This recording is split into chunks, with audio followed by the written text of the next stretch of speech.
Welcome to this week's episode of Future Fridays, where we chat about future tech headlines from the week. I'm your host, Wiz, and you can find me on Twitter at WizLikeWizard. Today, we have three lovely guests who I'll each have go around and give a short 280-character introduction for themselves. And we also have Yael, who's a cartoonist, who will be live doodling with us for fun. And you can find her on Instagram at YaelIsms. So, Andrew, we'll start with you. Do you want to give a short 280-character intro for all of our fans? Yeah, I'm a honey badger at Initialized Capital, early stage fund. We try to be the first institutional check in a company. Excited to go and play the game because I either live in the future or I'm stuck in the past. Nice. Eric? Yeah, my name's Eric Mack. I'm a journalist. I used to say I cover that the future is my beat, and it seems like the future has caught up with us now. Yeah, I write about space and science, and recently bought an off-grid home, and so that's actually been taking up an awful lot of my time. And also joining us from space today. Exactly. Patrick? Hi there, Patrick Lightbody. I'm coming out of Portland, Oregon. I've got 3 little kids and figuring out how the heck I'm going to keep them at home for like at least another 6 months. We're going through the various stages of denial and acceptance right now. Other than that, I'm currently starting up a startup that has the word AI in it, ReclaimAI. And so I must care about the future if I've got the word AI in my startup. That is awesome. All right. So before we jump in, I just wanted to share that all the headlines we're going to go through today come from a newsletter I work on called This Week in Creative Tech. Each week we share about 30 different headlines that range the spectrum from more current to all the way totally crazy in the future. So anyone watching today can sign up at bit.ly/join Future Fridays. We'll start today off with a game. So this is round 1. This is worth 5 points. There's going to be a really awesome prize at the end for the winner, so be excited. So this game is called Real or Fake. We've got 3 headlines here, 2 of which are real and 1 of which is fake. The job for you all is to guess which one is fake. And how we're going to do that is just rock, paper, scissors style. So I'll read them out and then we can go. So headline number 1, meet Cosmo, a bull calf designed to produce 75% male offspring. Headline number 2, endangered beetles return to English fields amid multiple festival cancellations. And finally, headline number 3, largest ever 3D map of the universe fills in history gaps. So hands up when you're ready, and we'll just do rock, paper, scissors, and then just shoot 1, 2, or 3 corresponding to whichever one you think is the fake headline. So rock, paper, scissors, and shoot. 1, 3, and 3. Is that 3 and 3? Oh wow, you are all wrong. Oh no, Eric's on a 1. We're all wrong. Oh my gosh. Yeah, the correct headline. Oops. The fake headline was in fact number 2, which is the endangered beetles return to English fields. Cosmo is a bull that scientists have used CRISPR to modify where it actually does produce mostly male offspring. And the third headline it's pretty interesting. It's a little bit more dense, but basically there's many different research bodies that have worked on mapping the universe in its various different stages. They've finally brought those all together into one like meta map of like everything that we know about the universe. And it's filled in a bunch of historical gaps of our understanding. I just want to say that endangered beetles may not have been a real headline, but I am certain that's got to be true somewhere. So we should get some credit for that. I was just wondering how a large ever like a 3D map of the universe was filling in our gaps in history. Like how did Genghis Khan, take over the rest of Asia? Like all these like important questions. I was like, how's that possible? That doesn't seem like a right headline. History of the universe.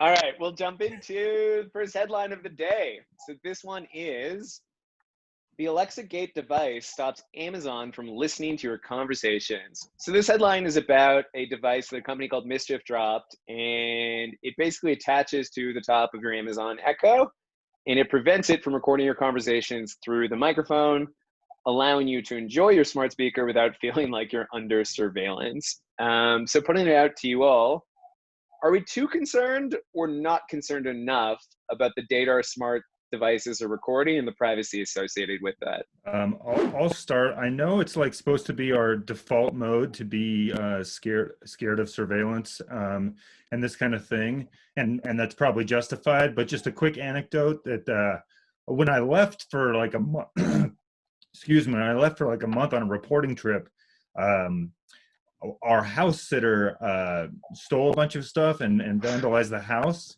And I actually gave the stored audio that Alexa recorded of them over to the police. And it was actually pretty key in understanding what had happened while we were gone.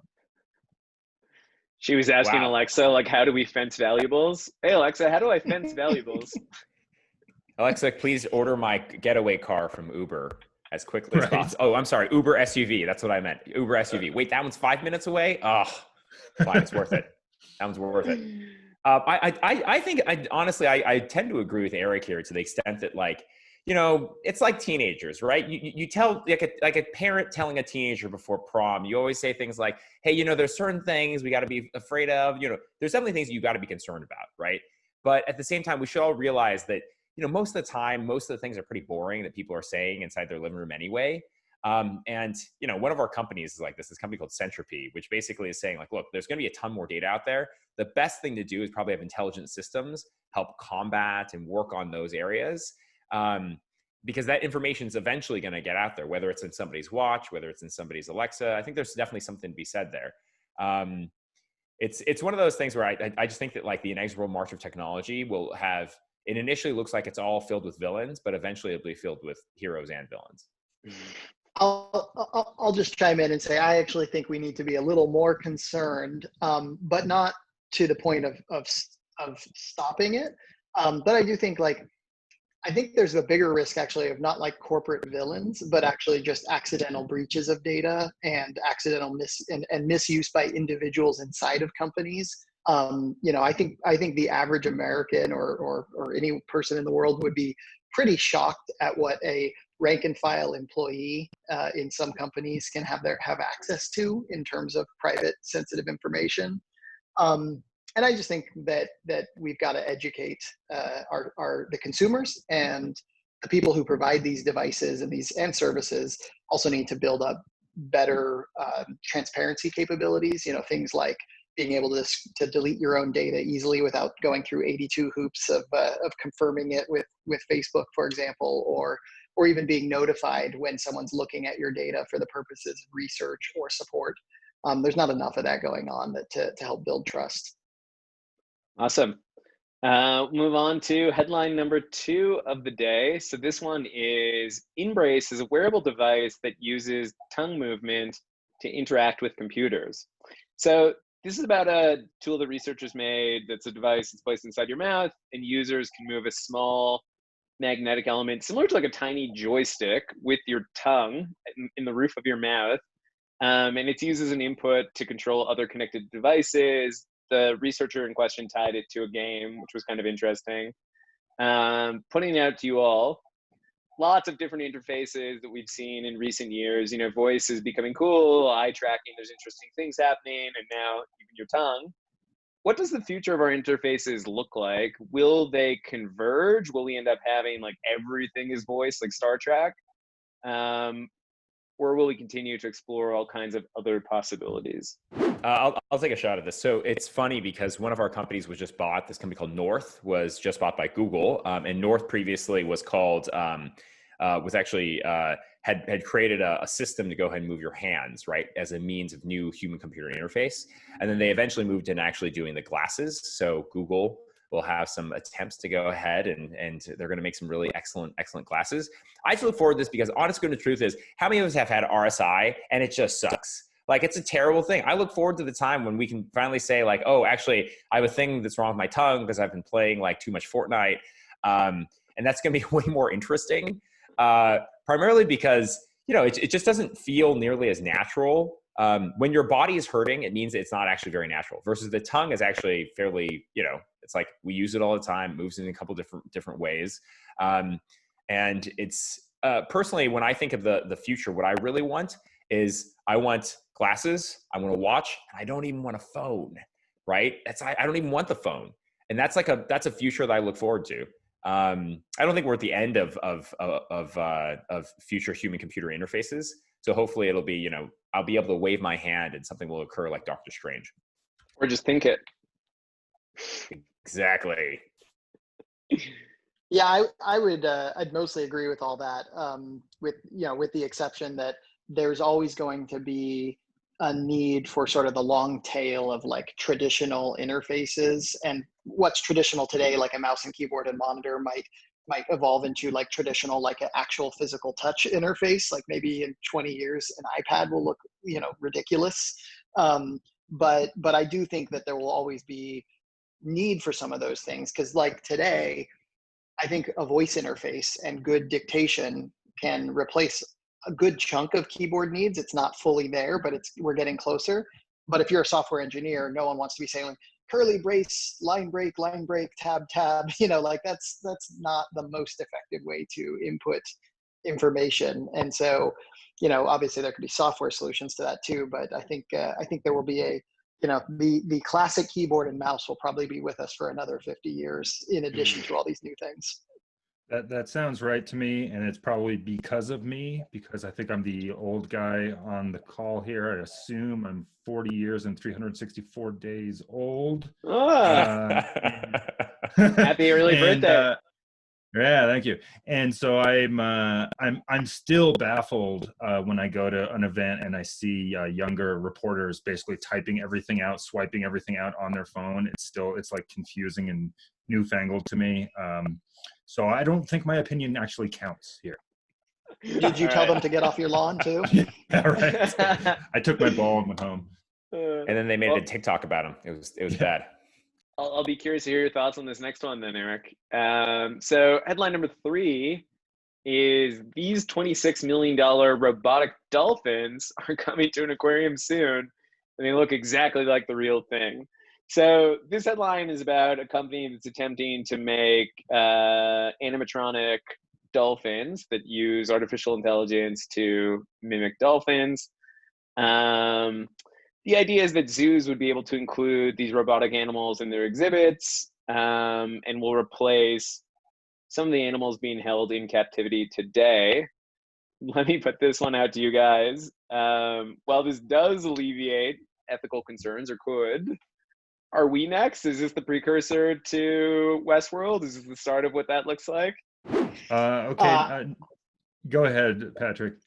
I highly doubt it. Although, to be honest, as a viewer of that show, I still don't know what millennia it's taking place in. It's quite difficult to track. So I don't know if it's supposed to happen in 100 years or a few thousand. But no, I mean, I think what's more likely is not animatronic, dolphins and presidents that entertain us, but where we're already going, which is, kids growing up today are much more interested in virtual gatherings and virtual festivities. And so I think we're more likely to see a Minecraft zoo that kids visit than a animatronic zoo. I mean, I agree 100%. And building on top of that, the kind of dirty little secret that people who work in tech don't want to say out loud is nobody likes robots.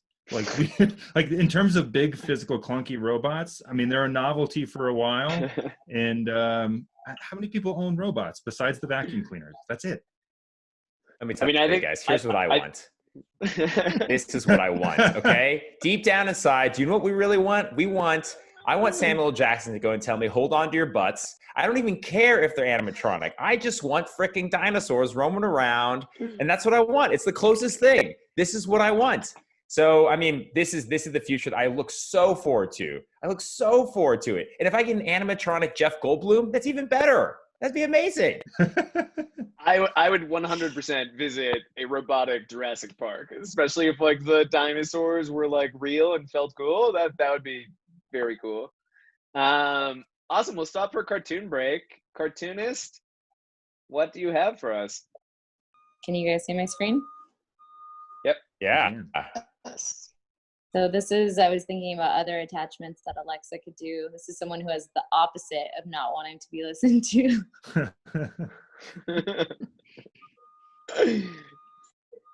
And So the then, Alexa yells at you back. It's like Simon Cowell says, like hits a button and it goes, "Brrr," oh yeah, like every single yeah. time.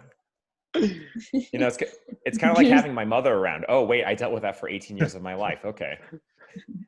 Well, this one's on the similar vein. This is the Alexa therapist attachment. If you want it to be listening to you and weigh in. Oh, that's great. I I'd love it could to use go that ahead for and my intervene. kids. Yeah, where it That would- intervenes and says, "Hey guys, let's calm down. Are we listening to each other? Let's summarize what they're saying." Yeah, it could be like, you're not allowed to say that word. Patrick, what would If you're yours gonna say? What tell would yours listening say if it was for your kids? I'm sure it would be much wiser than my yelling across the house, "Tone it down, kids," Yeah. or something along those lines. Yeah, Give no maybe. context. It might be a real issue that needs to be going on, or somebody might be actually injured and bleeding, but I'm just like, nah, tone it down. You know, it'd be best if you it actually said- had the Simon Cowell thing, right? It actually had Simon Cowell saying something like, you know, That's awful. this is not your, this is not up to my standard. Yeah. Yeah. Yeah. I Andrew, think can we you need to fund consider this, the ways please? It's good to be listened to. And then on the other end of it, you've got the poor guy who is really enjoying listening to you. Oh, amazing.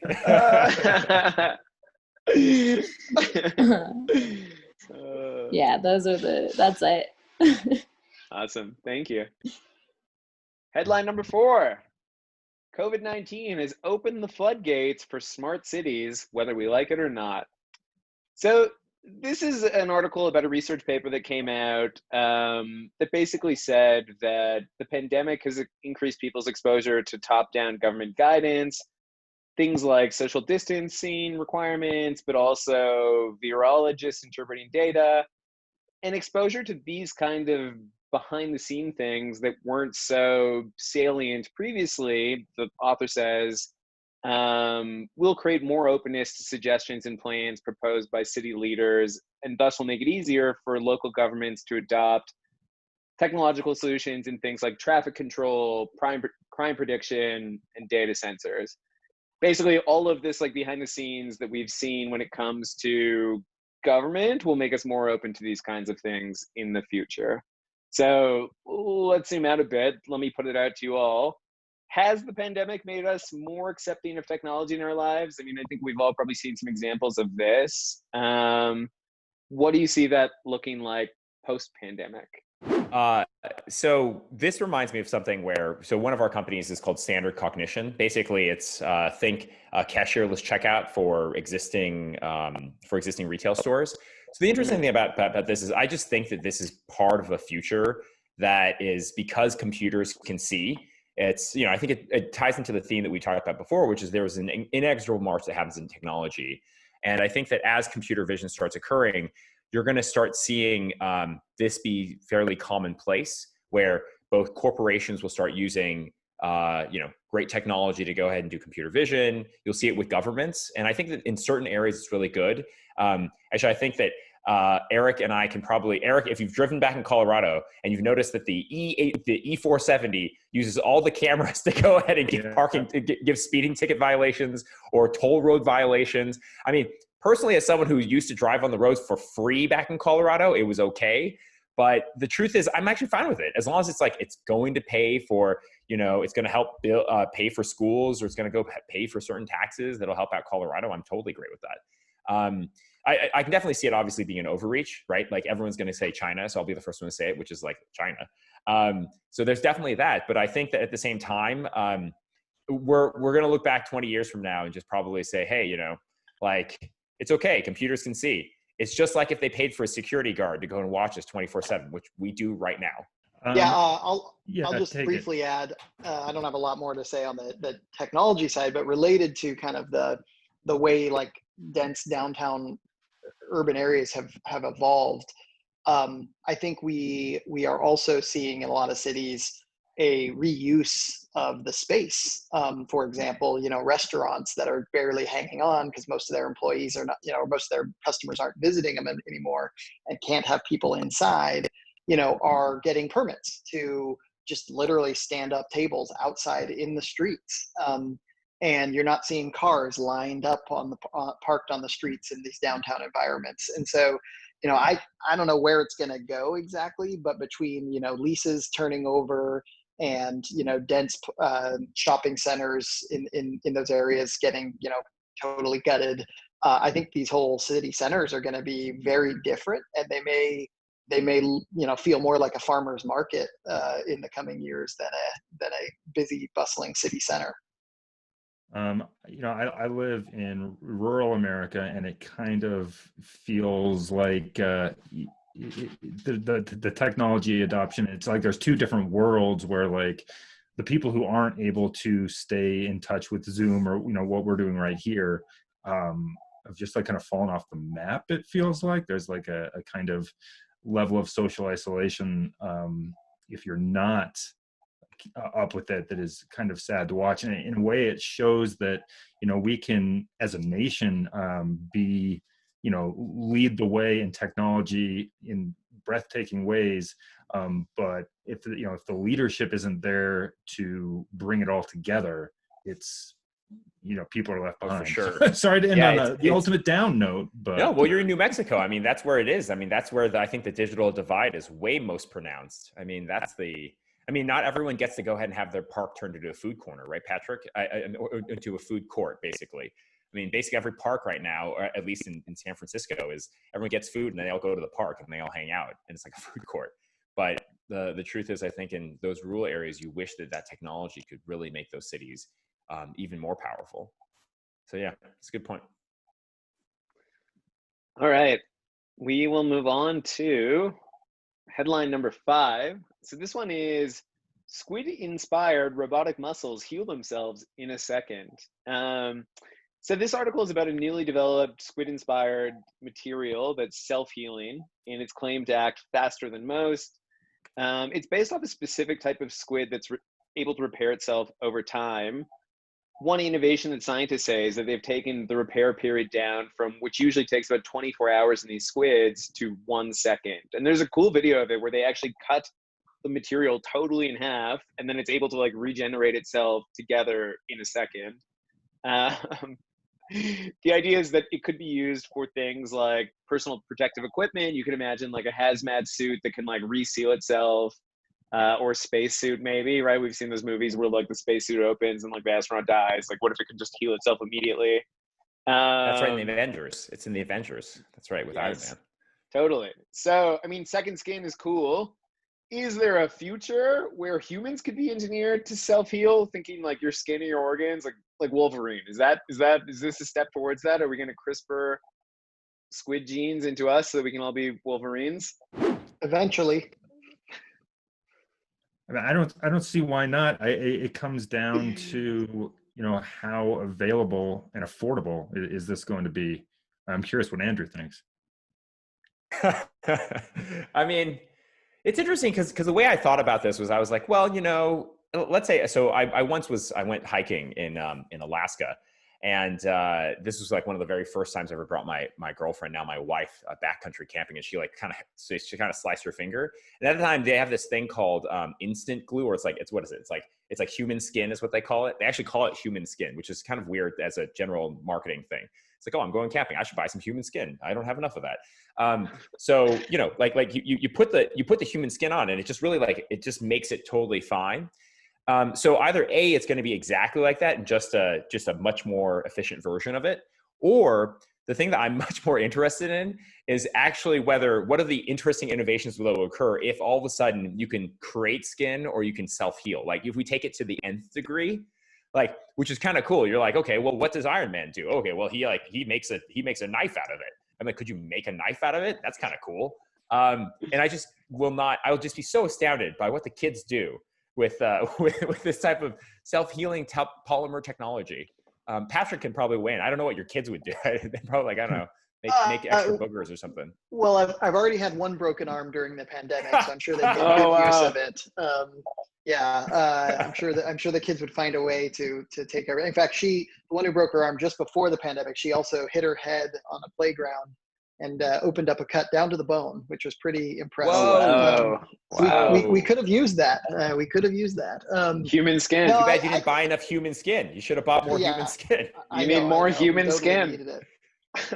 I'm sorry, it's called new skin. I think it's called new skin, but I remember it as human skin. It's skin. All I'll You know, say you have about enough this of it. stuff is that there's obviously some pretty severe ethical questions that come into place around, you know, human longevity. Anything we can do, whether it's, you know, fixing cuts and bruises or curing cancer or staving off aging, you know, we're going to have this issue where there could be a massive class divide or physical space limitations. If it can be affordable for everyone, then what do we do in a planet that's already got 8 billion people and we can't go anywhere else? And so, you know, lots of issues arise from this stuff. I look so forward to this being the next episode of The Expanse, when they're like, oh, we have this thing. It's like self-healing polymer. It actually, you know, like that's the thing. Like you're in space. I can't think of a better time to go and have self-healing skin. We'll move forward to more human longevity and healing. This is headline number 6. This is about experiment. The headline is experimental blood test detects cancer up to 4 years before symptoms appear.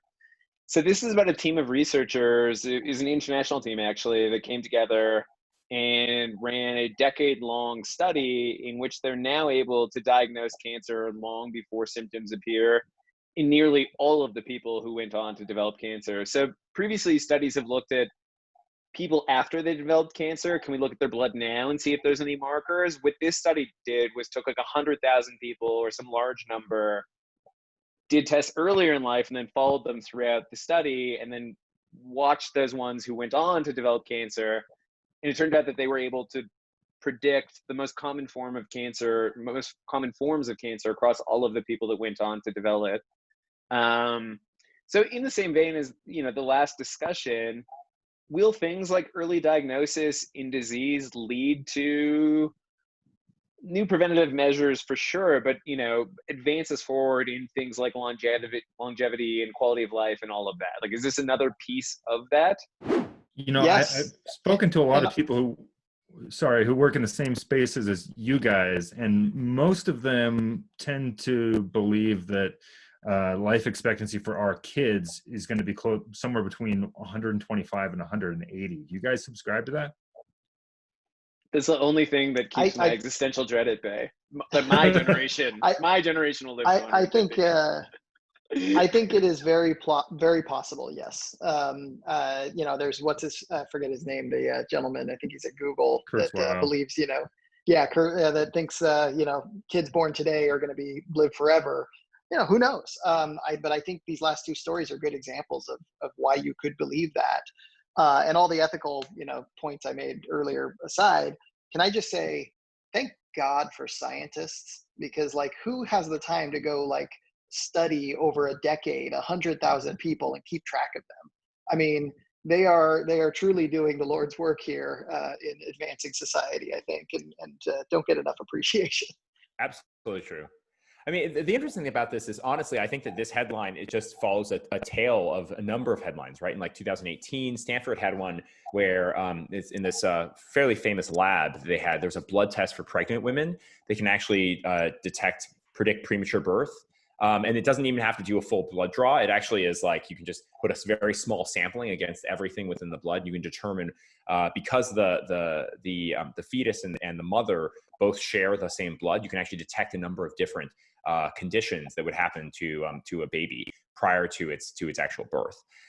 The other thing I think is pretty interesting about that is, I hate to keep on shilling Initialized companies, but this actually has to deal with one of our companies is Athelis. And this company is pretty interesting because it uses computer vision. So you take a very small little bit of blood. You can do it at home, or you might be able to take it into the clinical setting.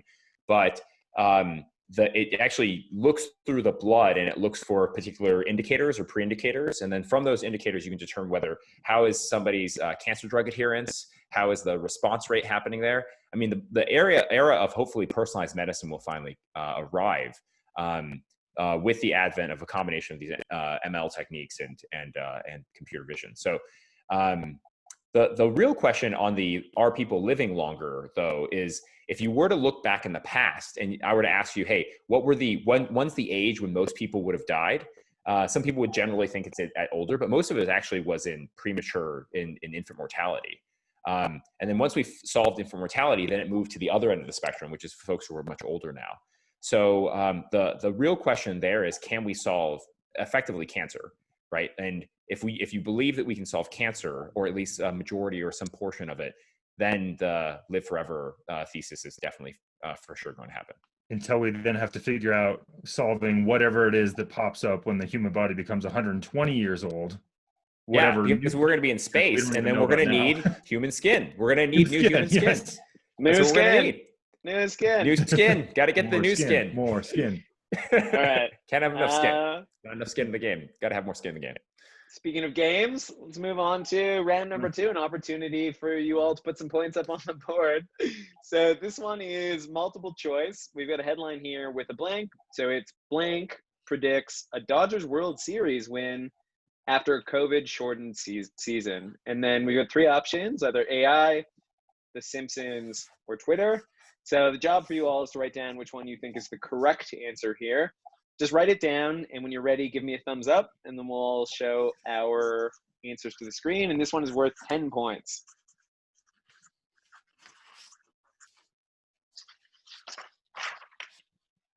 All right, what do you all have? We just flash it up? We flash it up? Okay. Oops. Sorry. This is not working. This is literally not working. You got to hold it close to the camera. Hold it close to the camera. How close to that's it. It's a B. Eric, nice Good one. Lord. Wow. Nobody. Okay. Well, no one scored again. We all got it wrong. That was too obvious. That was too obvious. This. Do you know what I realized is this game, Future Fridays, is not about what's the future. It's more about the obvious thing is the non-obvious thing. We're too ahead of our times, guys. This exact setup no one understands our genius. Last game. I think that the producers may be making the games too hard now. The correct answer was AI. This one is actually really interesting. So this is a company called Unanimous AI. They're a private AI group that's using technology called Swarm AI that's able to predict all kinds of things, but they've been applying it a lot to sports. And they've actually productized this. So for people who are into sports betting, you can actually subscribe to their service, and it'll give you their AI generated likelihood of certain teams winning that you could go then and bet on. But they famously predicted 11 of the last 15 Academy Award winners, and also the top 4 finishers in the Kentucky Derby in order, which is like pretty crazy. What was interesting is how this swarm technology works is they actually go out to real avid fans. So I think for the World Series one, they went out to 40 different people, big sports fans, and did detailed interviews with them, asked them their thoughts and blah, blah, blah. And then they fine-tuned the model with their own data and stats and research. But it predicted a Dodgers win this season. If we get to the end of the season. Did it also predict the Marlins all getting coronavirus? All right, last 3 headlines of the day. So this one is number 7. NASA's next rover will bring first ever microphone to Mars. So this headline is about one of NASA's latest probes called Perseverance. It's a rover, and it's outfitted with 2 microphones. This is the first time that we've ever sent microphones to Mars. Perseverance is going to take 6 months to reach Mars, and we'll be able to hear sounds of Mars. Putting it to you all, there's some interesting thoughts here about us being really excited about listening to other planets when sometimes it seems like we're not even listening to our own planet. How can we use information collected from other planets to improve life and health here at home? This stuff is great to get people excited and bring the world together, but is this also going to help us make things better here on Earth? So this is right on my beat. I spent most of the morning working on a story about how space technology and space science actually does just that, help solve problems on Earth. There's actually a lot of science around vaccine development and vaccine efficacy that's been going on the International Space Station leading up to this year that hopefully will pay off soon.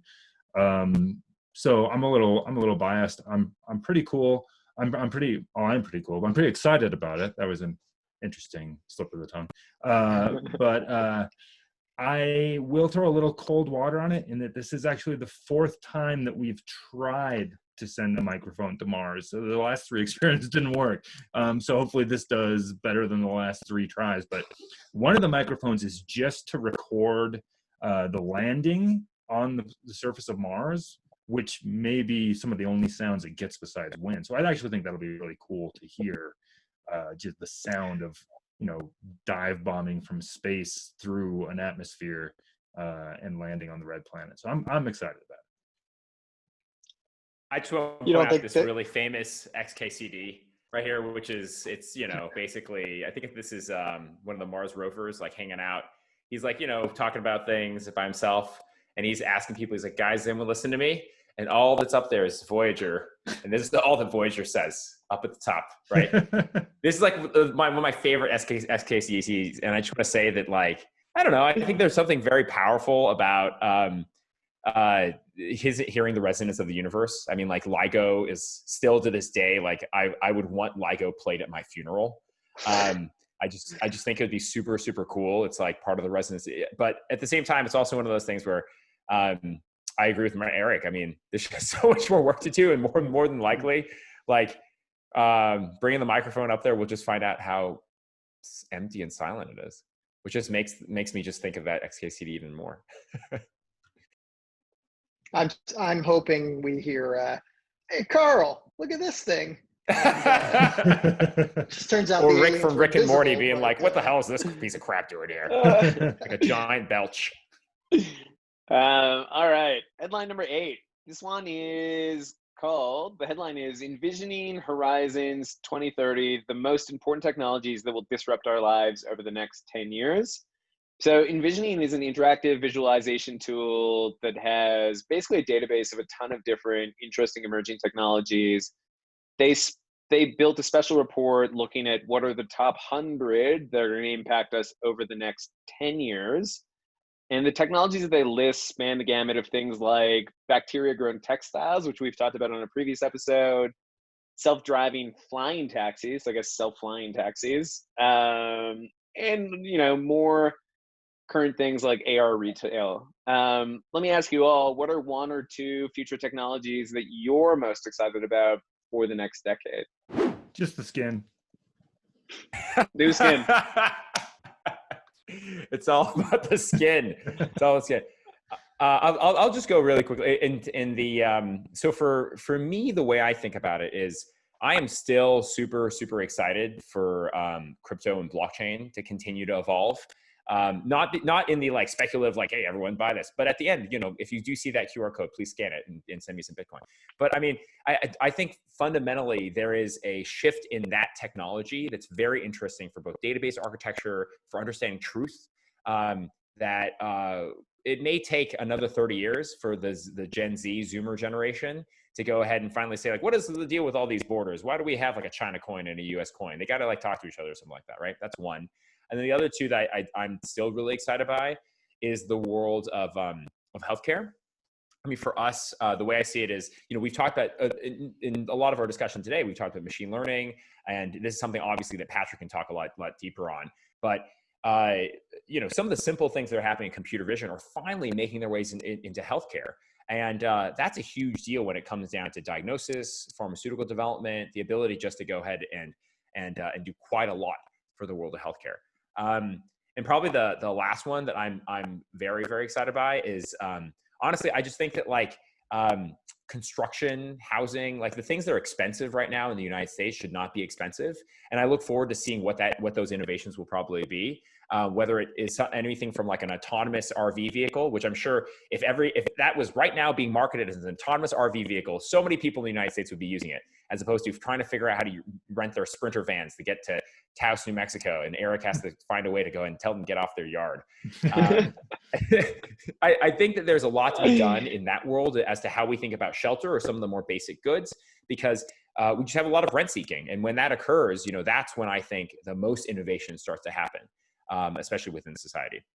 But I'll pass it off to Pat because Patrick's like, wait, he's at the forefront. He's doing this. Founders Oh are always yeah, doing this. yeah, So. I'm sure.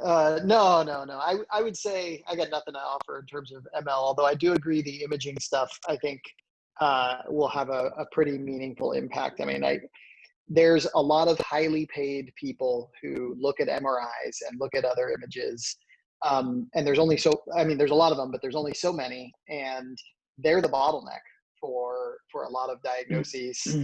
And as someone who has had a couple different family members in just this year need MRIs for various medical issues and wait, and in one case, my mother, she had her neurologist like leave the practice midway through her treatment. And so like there was this ridiculous like just red tape of like getting to the next neurologist and getting the images over and getting, caught up. And I mean, a lot of this stuff I think really can be put through learning algorithms that can spot patterns pretty quickly, at least at a, it doesn't mean get the doctor out of the picture, but it means speed up the process and give them tools to look at more images and support more patients. So I think that is pretty interesting. Two other quick things, one serious, one a joke sort of. I do like, there's so much focus on like, the really high tech stuff, but there's also just like mass producing stuff that's just becoming promising around clean water, dealing with mosquitoes, dealing with parasites, just stuff that third world countries, we all take for granted, but third world countries, it's literally life or death. And I think, we're going to be at the stage in 10 years where some of these diseases that are killing, hundreds of millions of people are going to be almost completely eliminated because technology has become pervasive. And so they may be actually pretty low tech solutions, but they'll be affordable and mass produced. And I think that'll have the biggest impact on the world. So Patrick, you're long on the Chan Zuckerberg Foundation. You're long Chan Zuckerberg. I must be, although I don't know if I'd like to admit that. And then lastly, I will just say, as a owner, kind of coming full circle to an earlier topic, as a proud owner of a modestly smart vacuum, it's still really dumb. And I do look forward to 10 years from now when these things are, able to actually pick up the Legos as opposed to just eat them and then stop. That would be really nice. Nice. Let's move on to another low tech topic. So this is headline number 9. This is Misfits Market raises $85 million Series B, giant Series B, to send you ugly fruits and vegetables. So this is a subscription box that allows folks to buy what they call ugly or mishappen produce on the cheap each week that would otherwise be thrown out. So let me ask you all, eating healthy is a luxury that not all can afford. Is this a step towards democratizing healthy eating, or is this just another way to sell a lesser product to those who can't afford the luxury item? I mean, I guess it's better than nothing, but I live 20 miles from the nearest supermarket. I would probably technically be in a food desert, but I also don't have mail delivery. I have to drive to the post office, which is by the supermarket. So this isn't actually helping me. I think the funny thing about this is, number one is it's funny because I live near Chinatown. So let me tell you, if the supermarket at Chinatown, talk about ugly produce, like all you have is ugly produce. So these people saying like, we're going to deliver you ugly produce. Like you talk to people in Chinatown, they're like, what do you mean? You mean produce? I think there's something interesting about this, because the thing is like, number one, I agree with Eric. I mean, like if we could all try to get off the grid, we could all farm our own stuff. Like there's hydroponic, like there's so many things that we could do, right? I think everybody during COVID is actually discovering, they're like, oh, rosemary, I can actually grow that. Or like these astounding things that you didn't realize that like actually the things that you put in your food, you could actually just grow in your own home. I think this is a generally good trend. We did this investment in a company. It's interesting because I think in the food space, it's either going in really two ways. It's either like better distribution, better logistics. That layer, I think a lot of folks have predicted this, including Bill Gurley over at Greylock, right? His prediction has always been, he's like, look, commerce won't actually exist unless you have one layer that has really good logistics fulfillment and then a really good payments layer. We don't have either of those in the United States. They have a ton of those in both China as well as in like South Korea, a number of these like more dense areas. And I think this is in the vein of like, hey, is there an area if I'm growing rosemary or if I'm growing, I'm sure for a fact, if I'm going to grow like eggplants, they're going to be like misshapen eggplants. So, but is there a person who I can deliver these to? And is there a system that I could just like drop it into and I can make some money off of? There's right. And I think that's a big blockchain deal. there too, I think. Yeah. Yeah, of course. Like just to know, is this really an eggplant, or is he trying to sell me a squash that just is like a misshapen squash that looks kind of like an eggplant? Right. I'll buy like, them. You can there's ship some them really to me. interesting things there. Patrick, I'm going to move us forward just in the interest of time. Last headline of the day. This one is ex-Google CEO is working to launch a university that would rival Stanford and funnel tech workers into government work. So the school would offer degrees and coursework in digital skills such as cybersecurity and artificial intelligence. The idea is that there's not enough smart people going into government work. It's meant to try to create a new funnel for those smart folks to go into government work. Question to you all. Will developing universities solve this problem, or are we just going to produce some really good groomed engineers that are just going to get scooped up by tech companies? I'll jump in. It's not going to single-handedly solve it, but I do think we have a serious issue, at least in the States here and perhaps global. I don't know other cultures as well, but we have a serious issue of civic mindedness and civil service being, something that people aren't really interested in. And we have economic issues that are creating headwinds to go into that. We have cultural challenges. We have like divisive politics.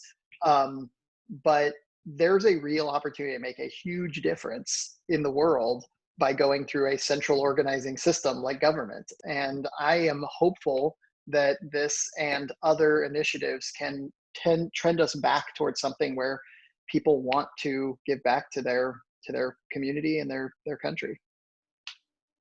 Yeah, as one of the people who actually helped work on the Presidential Innovation Fellows, which then became the U.S. Digital Service, I think it's an important thing. I mean, like a couple of folks back in the Obama administration tried to work on it, Todd Park being one of them. It's very similar to the Code for America Fellowship, which I highly recommend any of your viewers go check out. If you're not very technical and you want to get more technical, it's a very easy way to go and beef up and then also help out your local government in the process. I think it's actually a good thing because eventually the truth is that if you know that you'll eventually be paid quite a lot in the private sector, it's going to drive more people into it. And there'll be more people who want to be engineers. And if we can give them a good proving ground to do that, it's actually a very positive thing. Most of the time, what we find is actually just people who are jaded on technology being like, I'm done with this. And they throw their hands up and then they say to themselves, I'm going to go fix the VA. And then they go try to fix the VA. And then they do a lot of good work there. And then they're like, I'm done with the VA. And then they go back to the world technology. And I think there's something powerful about having that, especially because honestly, we just need better tech systems in general. So agree with Patrick completely. I mean, I just think the one thing that this would be lacking, especially a program that's looking to put people into public service, is to actually send them out to work with the public, which I think is really lacking right now. I mean, after college, I went and spent a couple of years in Bush, Alaska, and then a little while in Asia. And that's where I actually learned stuff about the world as opposed to, I love the University of Missouri, but I learned so much more in the following 3 years. And that kind of experience should really be a prerequisite for this kind of work. Yeah, a Peace Corps experience would be great. Yeah. Similar to that, yeah, for sure. Cool. Those are the headlines for today. We'll go to a quick cartoon break and then we'll end on a quick game. Can we end with "It's a great to be a liquid tiger" at some point? Yeah. Yes, this is great. Cool. So back to sounds like a bunch of rocks. It's amazing. And I think someone did something about a belch, which inspired me.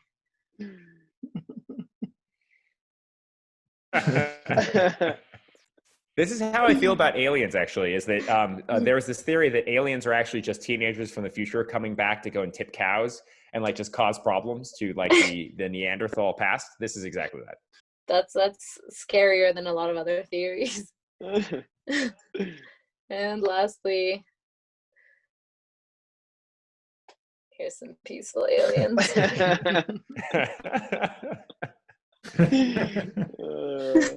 Great. This is how I imagine the spying machinery there. This is a much funnier version of the three body problem. the three body problem book. All right. Yeah. You could write. Go ahead. So we'll end today on a game. So this one is worth 10 points and an opportunity for one of you all to win out for today. This one is fill in the blank. And basically what we have here is a headline with a blank. The job is just to come up with something very funny. So be silly with it, be weird with it, and I'm going to award 10 points to whoever comes up with the funniest answer. So the headline is, engineers take their 60-foot tall blank for a walk. You guys have about 30 seconds. Just give me thumbs up when you're ready, and we'll go through everyone's answers.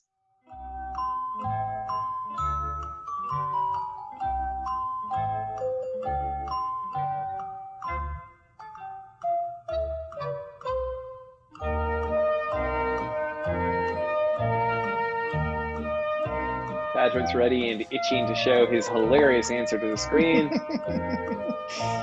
Andrew and Eric are coming up with something really good. Andrew, you've had the most jokes this episode, so a lot riding on you.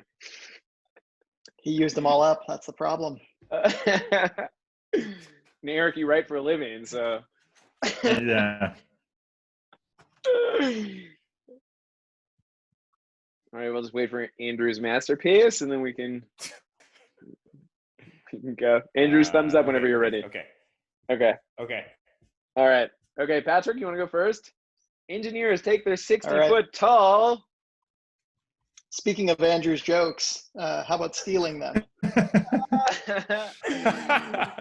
Engineers take their 60-foot tall, shirtless Jeff Goldblum for a walk. Nice one. Eric, you want to go next? Oh, since everyone knows engineers aren't funny, I just wrote a random. Oh, there it goes. Oh, I just wrote a. Try holding it back a little bit, maybe.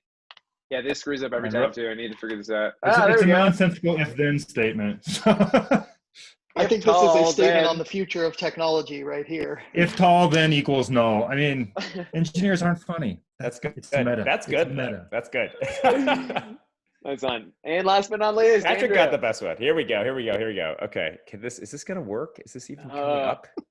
I should just figure out how to do this for everyone. Let's turn off the virtual background. That's how we do it. Okay. No virtual background. Here we go. Okay. Basketball playing lumberjack. Engineers take their 60-foot basketball playing lumberjack for a walk. Nice one. I will give 10 points to Patrick for his answer, which makes today's winner Patrick. Well done. The correct answer. I'll share the award with Andrew since I stole it. Correct answer. It's going to be new skin. It's a new skinned robot. The correct answer is, in fact, robot. So this headline is about engineers in Japan that have been hard at work building a gigantic 60-foot humanoid robot modeled after those in the Gundam sci-fi franchise. And they were finally able to take it outside and take it for a little walk. Awesome. So one last time, here is all of our guests from today so that people can find them online and send funny things to them on Twitter. And one last time as well, all the headlines we talked about this week today came from This Week in Creative Technology, bit.ly/join Future Fridays. Thanks so much for joining today, everyone. That was so fun. Great episode. Thank you. Thank you. And from Eric and I, it's a great day to be a Lakewood Tiger. It's going to go super viral. Roar! Go It's going to go super viral in Lakewood, Colorado. Rise up, back on the street. All right, guys. Adios. Thank you.